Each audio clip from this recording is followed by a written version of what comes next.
ఆంధ్రప్రదేశ్లో ఇప్పుడు ఊహించని స్థాయిలో రాజకీయ పరిణామాలు వేగం పెంచుకున్నాయి, పరిగెడుతున్నాయి.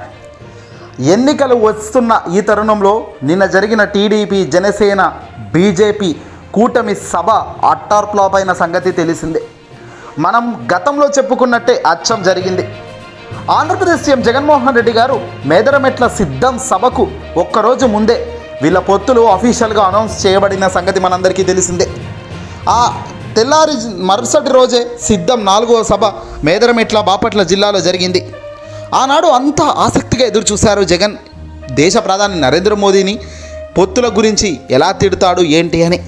కానీ జగన్మోహన్ రెడ్డి గారు చాలా ప్రణాళికబద్ధంగా, వ్యూహాత్మకంగా అడుగులు వేస్తూ కేవలం చంద్రబాబు రాజకీయాలను, చంద్రబాబు ఆలోచన విధానంకు జగన్కు తేడా ఏంటి అనేది క్లుప్తంగా వివరించే ప్రయత్నం చేశారు. అక్కడ దేశ ప్రధాని నరేంద్ర మోదీ గారిని అనకుండా, కేవలం ఇండైరెక్ట్గా కూడా ఎక్కడ ఎవరిని మాట అనకుండా, ఒక రాజశేఖర రెడ్డి గారితో సమానంగా, ఏజ్లో సమానంగా ఉన్న నరేంద్ర మోదీ గారికి తండ్రి స్థానం ఇస్తూ అదే గౌరవంగా జగన్మోహన్ రెడ్డి గారు కేవలం పొత్తుల గురించి చంద్రబాబును తిట్టారే తప్ప మోదీని పేరెత్తి కానీ ఒక్క మాట అనలేదు.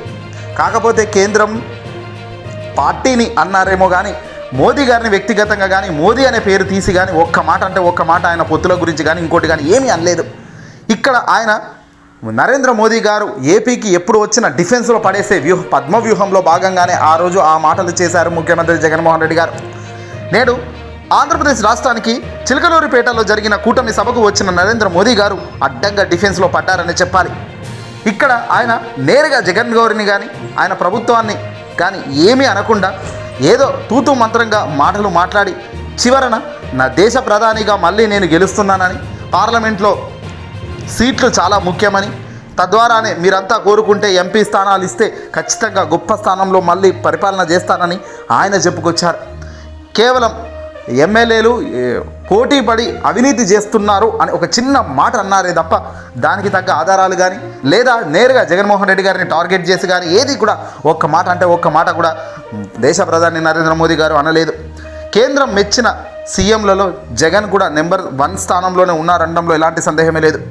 ఢిల్లీకి ప్రతిసారి జగన్ వెళ్ళినప్పుడు కూడా అభినందించే మోదీ ఇప్పుడు హఠాత్తుగా రాజకీయాల కోసం, పొత్తుల కోసం జగన్ను ఏదైనా తిడతారు అంటే అది కరెక్ట్ కాదనేది మరోసారి నిరూపించారు.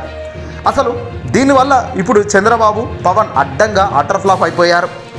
ఎంతో జగన్ను తిట్టించవచ్చు ప్రధానిని తీసుకొచ్చి, దీన్ని హైలైట్ చేసి ఓట్లన్నీ లాగొచ్చు అనుకున్న టీడీపీ, పవన్కు ఇద్దరికి షాక్ అయితే తగిలింది. ఇక్కడ ప్రధాని ఒక్క మాట అంటే ఒక్క మాట కూడా జగన్ను అనకపోగా పైగా పోతూ పోతూ చంద్రబాబును పొట్టు తిట్టేపోయారట. ఎందుకంటే సభ నిర్వహించిన తీరు ఎంత దారుణంగా ఉందో మనం నిన్నే చూసాం. మాట్లాడుతుంటే మైకులు పనిచేయడం లేదు, నిలబడితే జనాలు కనబడడం లేదు, కూర్చుంటే చల్లని గాలి రావడం లేదు. అల్టిమేట్గా ప్రోటోకాల్ పాటించని చంద్రబాబు, పవన్ బోకేలు కూడా ఇచ్చే పరిస్థితి లేదు, శాల్వా కప్పే పరిస్థితి లేదు ప్రధాని మోదీ కంటే. ఎంత దారుణంగా ఈ సభ జరిగిందో కూడా క్లియర్గా అర్థం. ఒకరేమో 40 ఏళ్ళ ఈ రాజకీయం అనుభవం అంటాడు, ఇంకోడేమో 10 ఏళ్ళు పార్టీ పెట్టాను అంటాడు. ఇద్దరికి ఉన్న తెలివి ఇగో ఇది నిన్నటి సభతో అర్థమైంది, నిన్నటి కూటమి సభతో. ఇవన్నీ చూస్తుంటే ఒకటే అర్థమవుతుంది. ఏపీలో మళ్ళీ జగనే వస్తాడని కేంద్ర పెద్దలు ఇండైరెక్ట్గా అంటూనే ఉన్నారు.